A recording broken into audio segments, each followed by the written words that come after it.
Ai visat la primii săi pași din vremea când era încă în burtică. Acum a venit momentul și te gândești, oare cât de stresantă poate fi această nouă provocare pentru bebe? Și de câte sute de ori va trebui să te apleci pentru a-l ține de mâini în siguranță?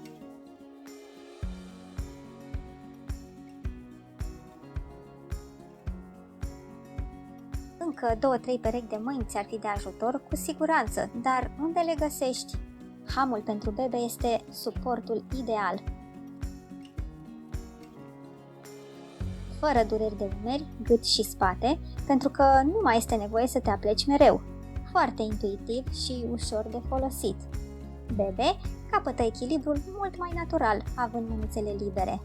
Curelele sunt sigure, cataramele ajustabile, iar materialul textil 100% din bumbac calitativ.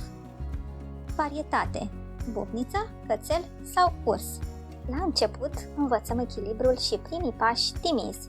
Hamul se folosește integral, cu suportul tip chiloțel atașat, pentru susținerea centrului de greutate al micuțului. Ulterior, dezvoltăm gradual învățarea mersului și căpătăm încredere. Partea inferioară, suportul tip chiloțel, se detașează de la fermoar și învățarea se accelerează, iar libertatea de mișcare crește. Ultima fază, când micuțul deja se mișcă bine și fără teamă. Doar pentru supraprotecția sa, menținem o perioadă hamul doar în partea superioară, până când mersul său este 100% stabil și sigur. Alege un ham cute for babies și învățați primii pași împreună în siguranță.